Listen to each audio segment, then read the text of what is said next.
Olá, meus prezados inscritos.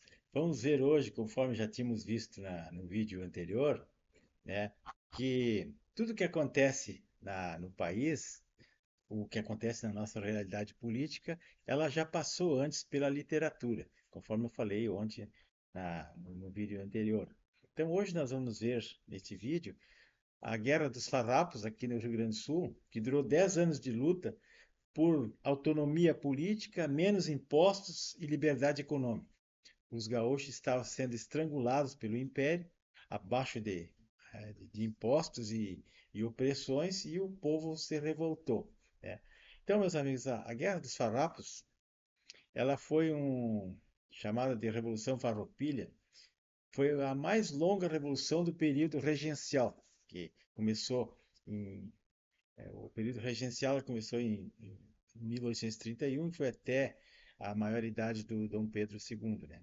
Então, o período regencial, e essa revolução ocorreu no Rio Grande do Sul, durou de 1835 a 1845, portanto 10 anos, né? E compreende quase a regência do padre Diogo Feijó e o segundo reinado. E esse termo farrapo é porque o pessoal não tinha nem roupa, andavam maltrapilhos, todos esfarrapados. O exército rebelde contra o império, eles eram a maioria peões de estância, pessoas pobres e até escravizados, e eles não tinham nem roupa. Então a revolta foi mobilizada pelas elites do Rio Grande, né? Grandes proprietários de terra, insatisfeitos com os altos impostos que eram cobrados pelo governo imperial e sobre os produtos que eram feitos aqui, né? E por isso eles constataram que a separação da República a separação da província do resto do país seria uma forma de obter mais autonomia, mais liberdade comercial e política. E ali o pessoal, os negros escravizados, foram também recrutados para lutar sob uma promessa de liberdade caso a vitória fosse positiva contra o Império. Então, quais seriam as causas dessa guerra? Como eu já falei ali, promovida pela classe dominante gaúcha, que era constituída pelos ricos estancieiros, né, que eram donos de grandes propriedades rurais, charqueadas, gado, cavalos, escravos, enfim. E foi uma indignação com os elevados impostos territoriais e impostos, altas taxas sobre a exportação de charque, do couro e sebo, os produtos que eram produzidos aqui.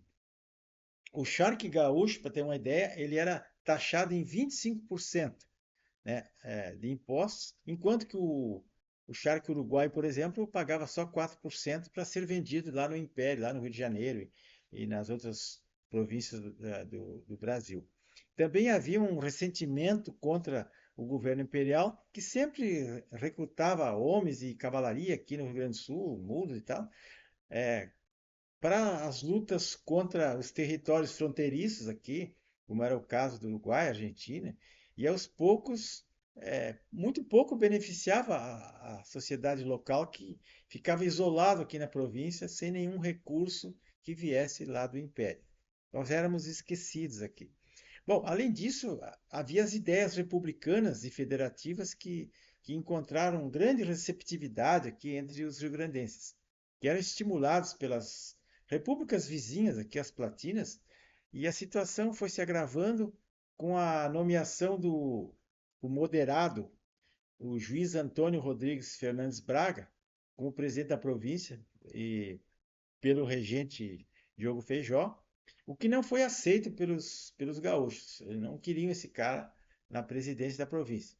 E a Assembleia Provincial aqui tornou-se cada vez mais é, a oposição mais feroz contra esse Fernando Braga aí, até que ele foi derrubado.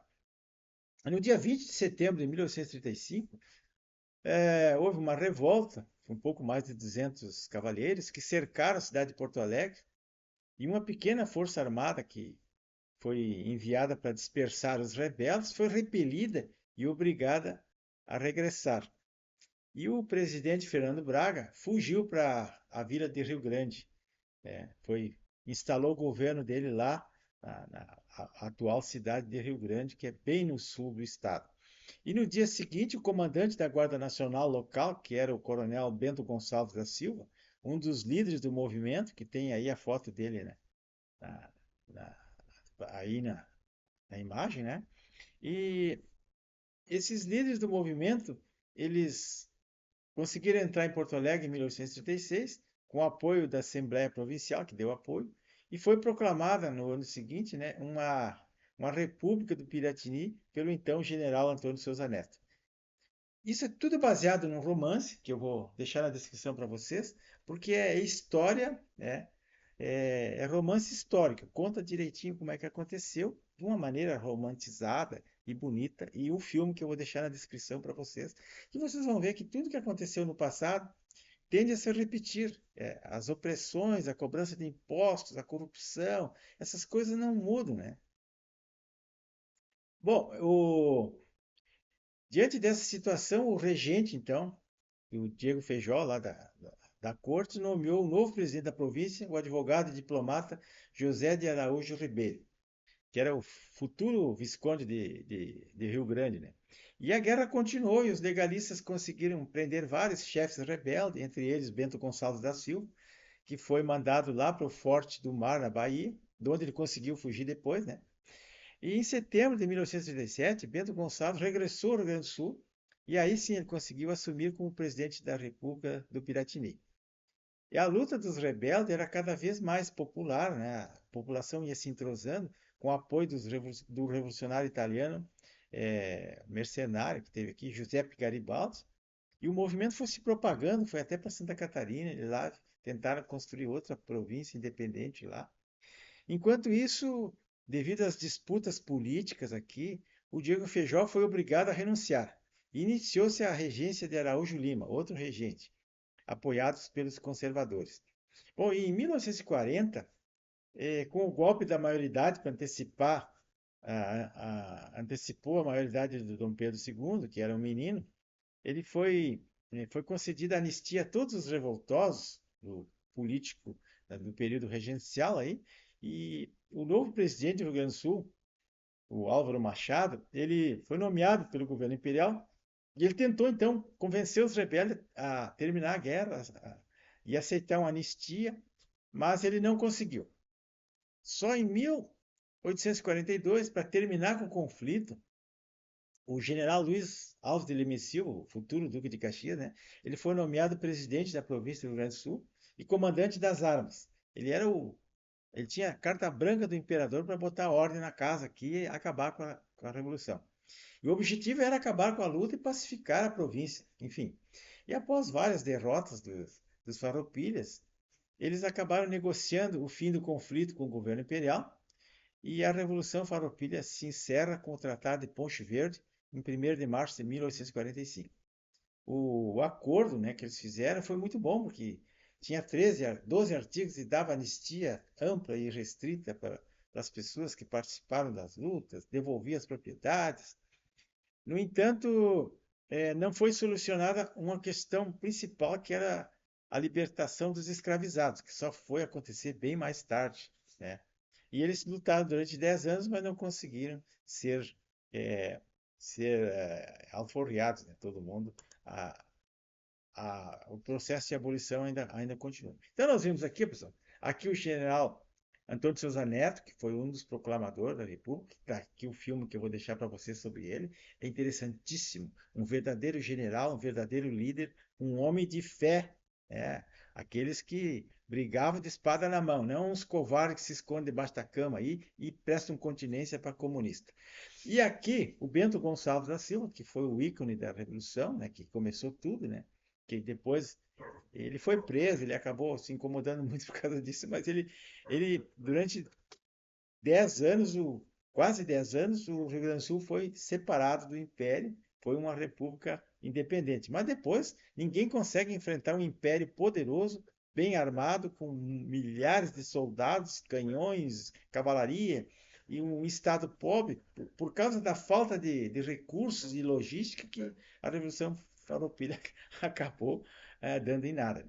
Aqui nós vemos uniformes, tropas, e ali conforme está na capa ali, bem na direita, embaixo, é a proclamação da República. Aquele homem de cavalo branco, bem da direita, é o general Antônio de Souza Neto, conforme está nesse livro aqui, que é um romance, né? Que deu origem ao filme Neto Perde Sua Alma.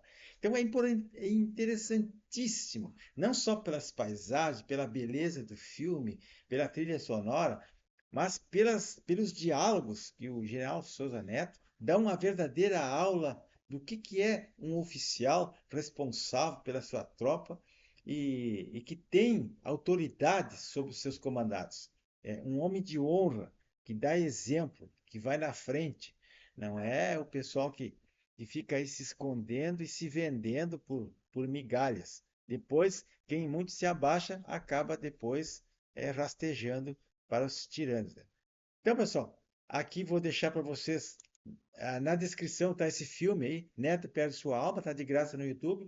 Veja esse filme, não vão se arrepender. É muito bonito. Ninguém vai entender a história porque ali tem uma parte metafísica, espiritual, mas é muito bonito o filme.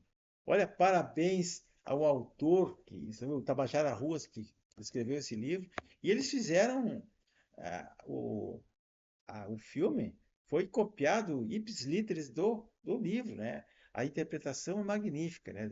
Os atores que trabalharam foi muito bom. Então, meus amigos, é isso aí. Nós estamos vivendo uma situação terrível, né?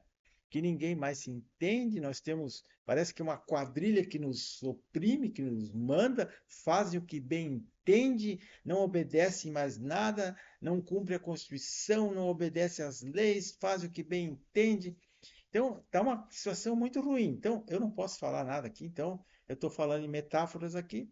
Quem vê o filme ou lê o livro vai entender do que eu estou querendo dizer. Que as coisas estão sempre se repetindo. Só que, apesar da tecnologia, dos tempos modernos, o que nós estamos vivendo agora é alguma coisa muito parecida com aquilo que já ocorreu em tempos passados. Muito obrigado a todos por verem isso aqui. Deem um likezinho, por favor, ou se inscrevam no canal. Vejam os milhares de videozinhos que eu tenho ali, com só, é um canal cultural. Ali tem cultura, tem filmes, vídeos, literatura, tudo para vocês verem. Um abraço em todos.